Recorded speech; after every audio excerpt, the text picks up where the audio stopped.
There are many months of the year where I'm paying for 2 places to live. And well, this hurts my heart sometimes and makes my frugal self cry, figuratively, not literally. I realize the true benefit of having both a home base and being able to travel internationally and work remotely as a digital nomad. And typically, I'm traveling internationally about 3 months abroad of the year while still paying my rent back home in my community in Tennessee. And having that community, I've realized, is so important to me. So I feel like I have the best of both worlds with this setup, but the cost isn't always fun. So in this video, I'm going to be talking about how I can afford to do both things and some tips if you're considering doing both things. My name is Kristen, and I am a digital nomad turned slow mad with a home base here in Tennessee. I am so passionate about helping others build similar lifestyles that fit all of their needs and allow them to see the world at the same time. And in my day job, I'm a certified public accountant and really a super passionate person when it comes to personal finances. I feel like I have the skills and expertise to let you guys know how to financially make this work, and I'm excited to talk about that more here today. A few months ago, I think at this point it was maybe a year and a half ago, I uploaded a video called How I Travel Internationally 3 months per year while still paying rent at home. And feel free to check that out if you haven't seen it, but I wanted to record a video expanding on that topic and telling you some additional tips I've learned along the way. And also that was a little bit more high quality because that was very early on in my YouTube journey. So my top tip that has helped me all throughout my digital nomad journey is to live minimally. And so that is twofold. Minimal in terms of space. So in terms of renting an apartment or house, think of how little that space could really be for you to live comfortably. Because the more space you have, the more you're going to have to pay, the more upkeep it's going to take, and the more possessions you will end up getting to fill that space. When I first started this, having a home base plus travel, I was living in a 500 square foot kind of studio-like apartment with my husband.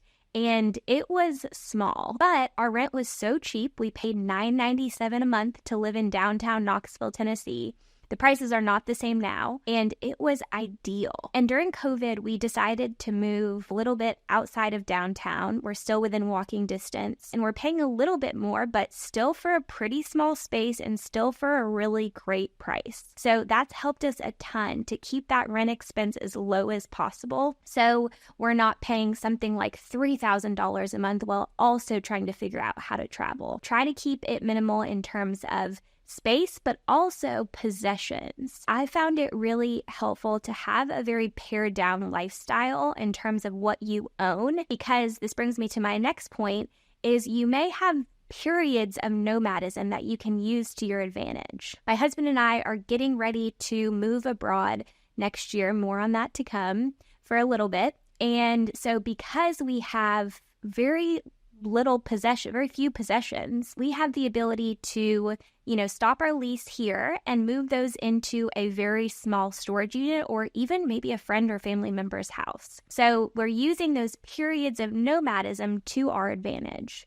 And we're going to go abroad and then come back to Knoxville and rent a different apartment likely. So that's a really key concept here as well. So my second tip, and something I didn't even always realize benefited us as much as it has, is being really choosy about your landlord. So we've gotten super lucky where we've rented from some really chill people.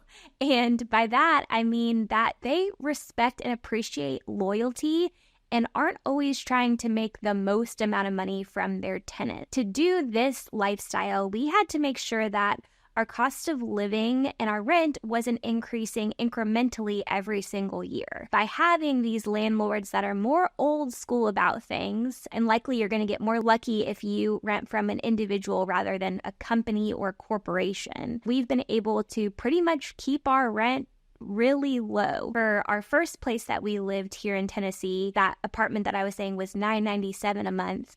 We lived there for, I believe it was 3.5 years, and they never raised our rent. And then here, at this new apartment, we've lived here for almost 4 years, and they've raised our rent just a little bit. It's really worked in our favor to have these landlords that just understand us, understand that we're going to be good tenants and we're going to take care of their place. And by the way, because we travel so much, we're going to be lessening the wear and tear because we're not even here all the time. So that's really important and something to consider when trying to make sure that your rent stays low. So my next tip is to aim to be debt-free. And it wasn't always this way for us. Back in 2020, I paid off a boatload of student loans. But since then, we've been able to continue to be debt-free.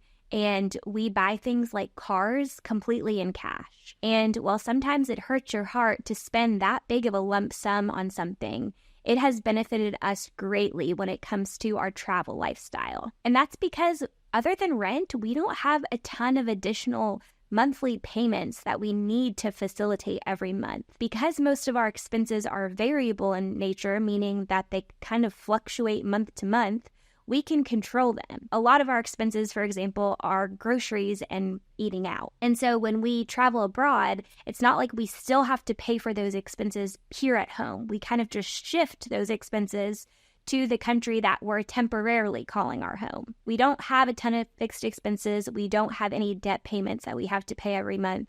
And like I said, it's been hugely beneficial. So I definitely encourage you to work towards that if you're not already there, and to just be mindful that don't look at the how much does it cost per month factor of something. Look at the how much does it cost period factor, right? Because at the end of the day, like I said, I know it hurts to make that one big lump sum payment, but you're not facilitating any interest and you don't have to think about it every month. So my next tip is to cut anything subscription-based. And I know that's easier said than done. We all love our streaming platform subscriptions and our gym memberships and all of that good stuff. And I know that that really increases your quality of life in a lot of ways. But what I find is that cutting those things is another great way to make sure that we have the lowest amount of fixed expenses possible. And again, to make sure most of our expenses are variable. So a couple of tips here. There are a lot of things that you can just pay for as you go, right? So instead of having a gym membership, why don't you pay for drop-in classes at the local Y? Or make sure that if you do have a gym membership, you're not locked into any sort of contract and it's super flexible so you can pause or cancel it easily when you travel abroad. And in terms of streaming platforms, we really don't pay for any. We pay for one, and that is Amazon Prime, and the rest we share with family members or we go without. The great thing about something like Amazon Prime is if there is something on there that we want to watch and isn't included, we can just pay a one-time fee to buy it. So again, keep those subscriptions as low as possible and just opt to pay a la carte, even if it's a few dollars more expensive here and there. Because when you go abroad, you don't have to think or worry about it. Another tip adjacent to that is whatever subscriptions you do have, make sure to have some master file with all of those listed so you know what you're paying for, what the terms are, and how to cancel them. Because when you go abroad, you don't want to still be paying for things you're not using. And if you can easily pull up a spreadsheet and know exactly how to cancel or pause it, you can go through and do that right before you leave for your trip. So my next tip is one that I've learned through the school of hard knocks because I learned by making a mistake. This is to have someone watch your home and look over things while you're gone. And this specifically, I recommend finding a travel-loving friend that also has periods where they are traveling and you can kind of do a trade with them, right? We got really lucky because we have close friends that go abroad kind of the same frequency we do and love to travel, and we do that trade-off, and it's great. But in the past, we hadn't thought that this was so important because, heck, we don't have pets. We don't even have real plants. These are fake. So we never really asked anyone to watch over things, and we would pause our mail. So you can pause your mail with the U.S. Postal Service for up to a month, and then go collect it at the post office when you're home. So we would do that, and we would kind of just leave our cars parked and hope that all was okay when we got back. One year, we were traveling abroad for a couple months, and our back door had blown open because there was a really bad storm, and the seal was a little bit wonky in the door, so it blew open, and we had no idea. And heck, I do not even know how long it was open for.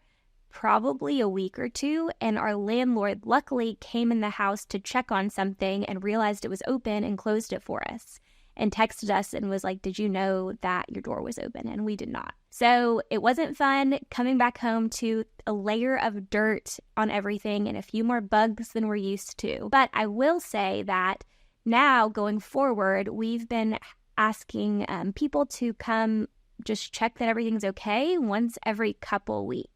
So it doesn't have to be very frequently, but just, ask that someone look around, maybe start your car, make sure it's still running, check an email that was delivered. And I think that's really helpful. And if you don't have someone check on things and you don't feel like that's necessary, that's okay. But at least make sure someone you trust has a key to your home in case something does go wrong. So that's very important and something we've learned through trial and error. So we talked a lot about how to keep your costs low at home in your home base. But one important thing that we have always done is we've gotten creative with accommodations while we're abroad. So a couple of big things that have helped us immensely is number one, staying in the same location for 1 month. And we typically use Airbnb and we get that 1 month discount that a lot of hosts offer. And usually hosts are even more flexible if you wanted to message them and request more discounts, or if they weren't offering a 1 month discount on your stay and you wanted to ask if they would consider offering it. So that 1 month discount is anywhere from about 10 to 20% off of what the nightly or weekly rate would be. So that helps a ton. And we also live pretty minimally when we're abroad. So we don't go for the fanciest or nicest Airbnb. We go for somewhere simple with great reviews in a good location. When I say good location, I don't mean the center of the city, because likely in the city center, you're going to be paying much higher rates.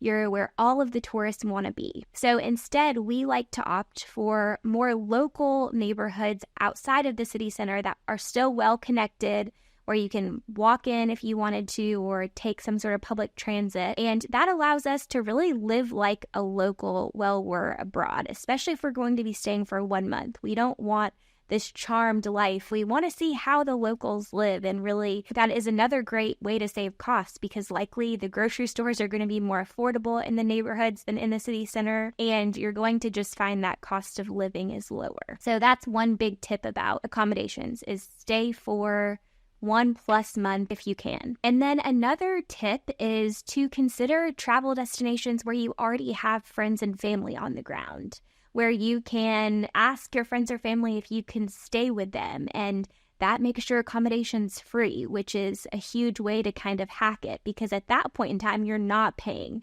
for double accommodations. You're not paying back at home and in the new place. You are just paying back at home. So that's a great way to do it too. And then another option is to look at co-live programs. So we did a co-live program through Selena and had a really great experience. But essentially, we were staying in a hostel for a month, and we did have a private room in that hostel, but we had shared bathrooms sometimes and shared cooking facilities. And while that's not quite the luxurious travel style that maybe some of you guys are dreaming of, it was great for us because we were able to save on costs. And we were able to make sure we had somewhere great to work, because we both work remotely. So we had access to their co-working spaces on site. And we cooked a lot of meals in, and we made friends, which was really fun. So I'll link that Selena Co-Live program here. I have great things to say about it, but they do have the option to just stay in a dorm room at a hostel. And if that's something you're comfortable with, you're going to save a ton of money by doing so. So definitely get creative when it comes to accommodations in your destination. Think outside the box and optimize for cost on that. And we tend to stick to around $100 per night maximum, and it used to be around $50, so it hurts my heart to say that, but costs have gone up a lot when it comes to accommodation. My last tip, And this is one that I don't really love talking about because I'm scrappy and I love the idea of, living super frugally and cutting your expenses and living more and working less, right? The tip is you do need to optimize your income. So back in the day when I was full-time digital nomading and earning about $2,000 a month as a freelancer, I couldn't afford to have a home base and to continue to travel. And since I've started my own business and grown that business and really increased my income, that's what affords me this opportunity. So I know it's easy to say, just earn more and you'll be fine. Just continue to make more money. And like I said, it kills me to say that because I'm really not of that camp. I think that a lot of people say that, but realistically, they should also be cutting their expenses so they can keep more of their hard-earned money. But when it comes to optimizing income, a few tips that I have are to consider and make sure that you have a trajectory to continue to increase your income, right? So if you're locked in a job that doesn't usually have pay increases every year, or you are running a business where you don't really see a clear trajectory to increase that income every year, that's going to be a problem because your costs increase, right? Like I said, my rent has increased, and not by a ton, but it still has. The cost of travel has increased. Like I said, I used to pay $50 a night and now I pay $100. So you've really got to make sure that your income is increasing every single year to be able to weather that and to keep this lifestyle possible. That's a big tip, is just to be very strategic about the career path you're taking and just to make sure that you don't constantly live in that feast or famine mode. Make sure you have some sort of stable, repeatable, and very growable or scalable income. I hope this video has helped you guys. I've really enjoyed just having this conversation. I would love to hear any tips that you have if you've done something similar, so post in the comments. And please like and subscribe. That helps me a ton and does not go unappreciated. Thank you guys for being here.